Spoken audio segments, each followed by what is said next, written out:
Gawat, anak-anak muda banyak yang ingin pindah negara gara-gara kebijakan Jokowi. Kabur aja dulu, di mana anak muda di Indonesia ngajakin. Bang, gimana sih cara pindah negara? Udah capek tinggal di... Kabur aja dulu. Kata Abang.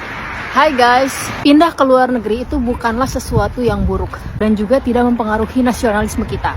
Bahkan itu dianjurkan dalam agama Islam. Here is why. Tapi kalau teman-teman muda, menurut saya kalau baru karena merasa nyaman di negara orang kemudian pindah, ya saya mempertanyakan, mohon maaf, rasa kebangsaan dan nasionalisme dalam memiliki bangsa ini.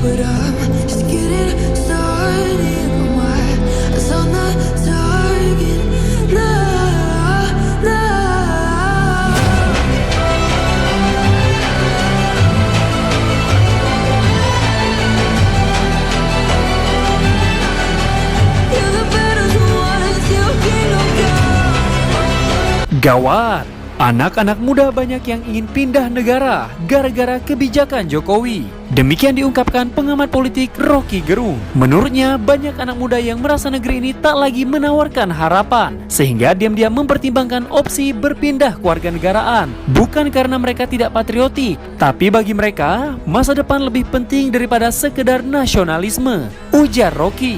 Ia menilai bahwa apa yang terjadi saat ini merupakan dampak dari kebijakan sebelum kepemimpinan Presiden Prabowo. Lagi rame, tagar kabur aja dulu, di mana anak muda di Indonesia ngajakin keluar negeri untuk cari kerja.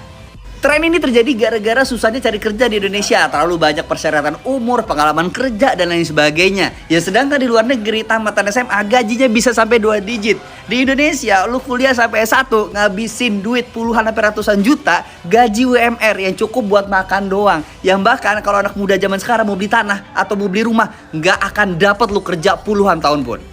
Bahkan ketika lu terima kerja, lu harus ngelewatin ujian lagi. Ujiannya lebih dari ujian cunin, di mana lu harus siap lembur, siap dipekerjakan di luar kota, siap di bawah tekanan, harus bisa senam, punya saringan, mengalahkan Akatsuki, dan memberantas korupsi.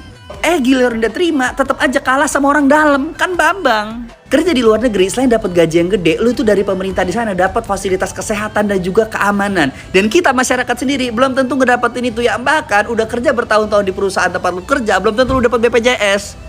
Kalau udah ada kasus kayak gini, seharusnya pemerintah tuh lebih aware dan terbuka. Oh, banyak loh ternyata masyarakat kita yang pindah ke luar negeri, bahkan kerja di luar sana dibandingin kerja di Indonesia.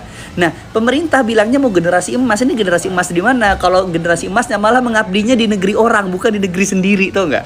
Sekarang gue tanya sama lo mending kerja di Indonesia atau kerja di luar negeri? Dan setuju atau enggak dengan tren ini? Gimana pendapat kalian? Coba komen dan share biar orang-orang lain itu tuh pejabat tuh ngeliat tentang konten ini. Hai guys, pindah ke luar negeri itu bukanlah sesuatu yang buruk dan juga tidak mempengaruhi nasionalisme kita. Bahkan itu dianjurkan dalam agama Islam. Here is why.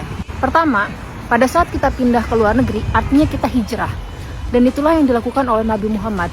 Dia hijrah dari Mekah ke Madinah, dan yang terjadi adalah hidup dia berubah menjadi jauh lebih baik lagi. Ekonominya membaik, sosialnya membaik, bahkan pada saat itu jumlah umat Islam pun bertambah. Jadi, pindah atau hijrah ke negara lain, ke kota lain itu adalah hal yang baik. Kedua, ketika kita pindah ke luar negeri, justru itu membawa hal baik. Kenapa? Pertama, itu bisa membawa devisa negara yang jauh lebih banyak, serta membawa inovasi-inovasi dari luar negeri ke dalam negeri. Contohnya aja kayak B.J. Habibie. Dia juga membawa inovasi mengenai pesawat ke dalam negeri. Bahkan Bapak Presiden Prabowo juga sebelumnya kan pindah ke luar negeri dulu, kemudian kembali ke dalam negeri dan menjadi presiden. Belum lagi Sri Mulyani, Bu Retno, semuanya itu adalah orang-orang yang pernah hijrah ke luar negeri, kemudian kembali ke dalam negeri dan membangun negeri, menjadi menteri dan lain-lain sebagainya.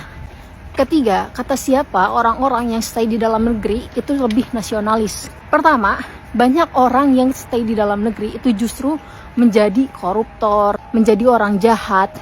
Karena kemiskinan akhirnya dia mencuri, akhirnya dia melakukan perbuatan yang tidak baik. Penilaian nasionalis atau tidak itu bukan masalah kamu ada di luar negeri atau di dalam negeri. Kamu bisa berkontribusi dari dalam dan luar negeri. Masalahnya hanya ada pada jiwa kamu.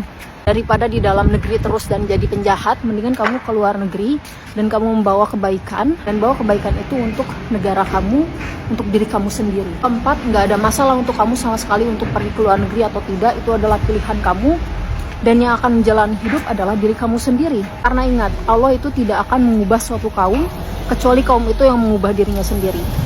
Jadi, mau stay di Indonesia dan jadi pengangguran, atau coba ke luar negeri, cari ilmu, cari inovasi, dan berbuat jauh lebih baik lagi. Ini hal yang paling penting ketika kalian pergi ke luar negeri. Kalian akan memiliki mindset yang berbeda ketika kalian berada di Indonesia. Dan seenggaknya kalian gak akan menjadi katak dalam tempurung yang gak tahu apa-apa dan menganggap lingkungan dan negara kalian baik-baik saja. Padahal ketika kalian keluar dari tempurung itu, ternyata banyak hal yang tidak baik yang terjadi. Kabur aja dulu. Semangat, kita pasti bisa. Bye-bye. Bang, gimana sih cara pindah negara? Udah capek tinggal di sini. Menarik nih. Belakangan ini banyak banget hal-hal kocak, kayak gaji dipotong buat tapera, RUU penyiaran, korupsi 271 triliun, dan masih banyak lagi. Untung ini semua terjadinya di Madagaskar, bukan di negara kita. Tapi kalau pengen pindah dari Madagaskar ke negara lain, caranya gimana? Sebenarnya sama hukum online dan good stats. Ternyata tiap negara beda-beda. Contohnya kalau mau pindah ke Jerman, harus udah pernah kerja di sana selama 8 tahun. Kalau mau pindah ke Jepang juga gitu, harus kerja di sana selama 5 tahun. Tujuannya supaya nggak jadi beban negara. Berarti pertama kita harus cari kerjaan dulu di negara yang mau kita tempatin. Seharusnya sih nggak sesusah itu ya. Soalnya di sana nggak ada batasan umur kerja dan nggak harus berpenampilan menarik. Pindah negara mungkin enak, tapi lebih enak lagi kalau dibayar nggak sih? Nah, kalau kita pindah ke New Zealand, kita bisa dibayar 2,3 miliar dan dikasih rumah gratis. Tapi ini khusus di kota Kaitanggata yang kekurangan tenaga kerja dan kekurangan penduduk. Irlandia juga bikin program yang mirip-mirip. Kamu bisa dikasih 1,4 miliar, tapi kamu harus beli rumah tua di sana. Rumah yang dibangunnya sebelum tahun 1993. Ada beberapa negara lagi yang rela bayar orang buat pindah ke negaranya. Detailnya bisa kamu baca di artikel yang ini. Kalau menurut kamu gimana? Saya mau dengar pendapat kamu. Dan mereka merasa lebih dihargai juga di luar negeri. Ya di sini untuk mendapatkan pekerjaan UMR aja susah. Kaget kita, hashtag kabur aja dulu menjadi viral di mana-mana, dibahas di mana-mana, dibahas di meja-meja kafe gitu ya. Jadi ini apa sih ya? Memang menurut saya ini sesuatu yang patut kita cermati. Udah banyak sekali pakar yang bicara tentang ini ya, termasuk Pak Renard Kasali, tapi saya punya perspektif yang mungkin sedikit menambahi beliau ya. Jadi sebenarnya kabur aja dulu ini agak-agak menjadi semacam brain drain. Brain drain itu artinya itu adalah peristiwa di mana banyak orang-orang pintar itu yang tidak pulang dari luar negeri untuk ke Indonesia atau mereka kabur. Dan ini kabur aja dulu ini ekstrim banget loh. Banyak sekali anak-anak muda terutama yang umur 20-an sampai 30, 40-an itu kabur. Kenapa mereka kabur? Waduh, ini sedih ya. Anak-anak umur ini ya, milenial dan terutama Gen Z ini, mereka lebih kritis loh. Ya lebih kritis, lebih berani ngomong, lebih berani bersikap. Jangan heran anak sekarang umur belasan udah berani traveling sendiri gitu. Mereka dengan modal Google, mereka bisa kemanapun. Saya kalau keluar negeri, saya baru pulang kemarin dari Korea melihat cucu saya yang kelima gitu. Yang ngatur perjalanan kita anak saya, si Azura umurnya baru 18 tahun. Kita mau kemana, naik apa, bahasa Inggrisnya bagus, bisa bahasa Korea. Modalnya cuma satu ini. Jadi menurut saya, anak-anak ini kritis juga. Kadang-kadang dia protes, Pak, nggak begitu Pak. Beda dengan waktu saya kecil, jadi waktu dialog dengan bapak saya penuh dengan dogmatis, penuh dengan sesuatu yang tidak berani kita lawan.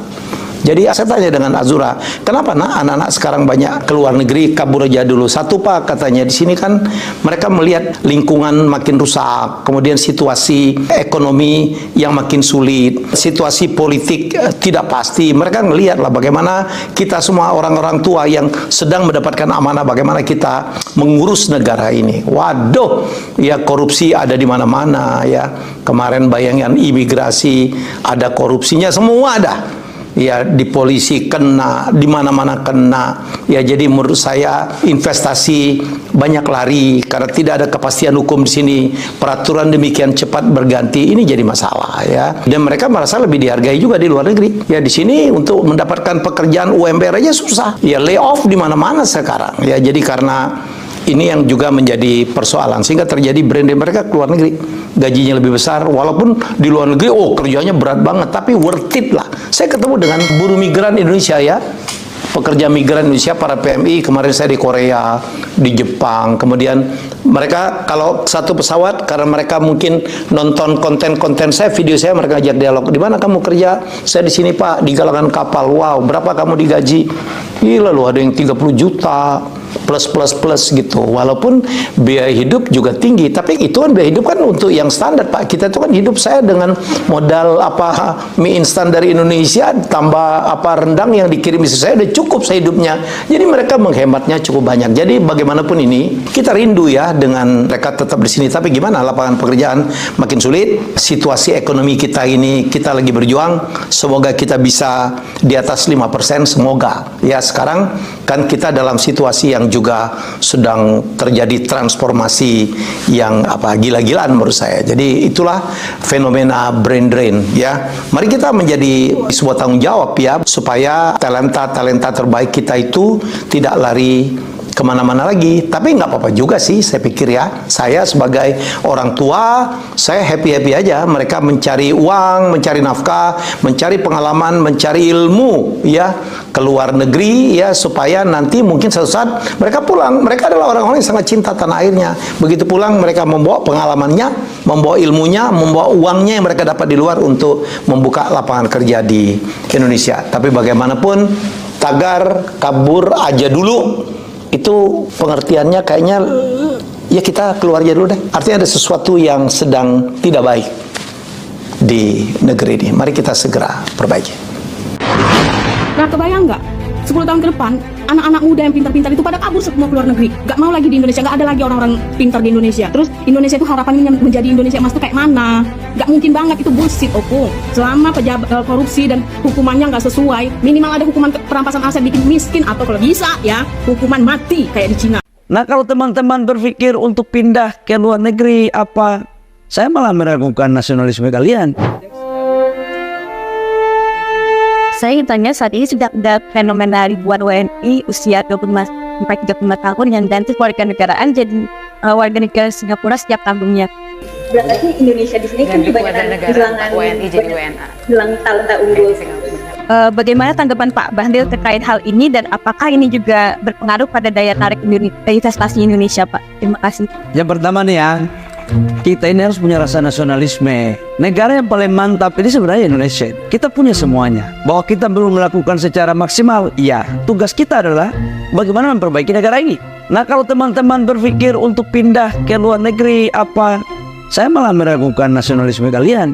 Kita merebut kemerdekaan ini lewat perjuangan. Orang tua-tua kita, kakek-kakek kita, turunan kita, dalam merebut kemerdekaan ini banyak yang diperkosa, banyak yang dibunuh, banyak yang disuruh kerja rodi. Tujuannya adalah kelak anak cucunya bisa membawa negara ini dengan baik. Tapi kalau teman-teman muda, menurut saya kalau baru karena merasa nyaman di negara orang kemudian pindah, ya saya mempertanyakan, mohon maaf, rasa kebangsaan dan nasionalisme dalam memiliki bangsa ini.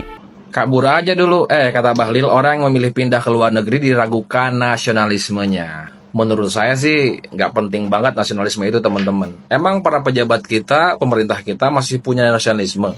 Itu loh, sumber daya alam kita diserahkan ke asing dan asing. Emas di Papua puluhan tahun dikeruk oleh Freeport, dirampok oleh Freeport. Masyarakat Papua tetap aja miskin. Nasionalisme emang hanya jargon aja untuk memukul rakyat yang dianggap tidak kontribusi ke negara, dan untuk memukul gerakan Islam yang ingin syariat Islam. Wajar aja orang-orang pinter, orang-orang produktif lebih memilih pindah dari Indonesia ke luar negeri, ya karena di Indonesia sistemnya bobrok, aparatnya bobrok, pemerintahnya bobrok, hukumnya bobrok, semuanya bobrok. Ya wajar orang nggak betah tinggal di Indonesia. Dan saya tidak menyalahkan orang-orang yang lebih memilih pindah ke luar negeri. Tapi saya lebih memilih tinggal di Indonesia, berjuang di Indonesia untuk memperbaiki Indonesia. Kalau kalian gimana?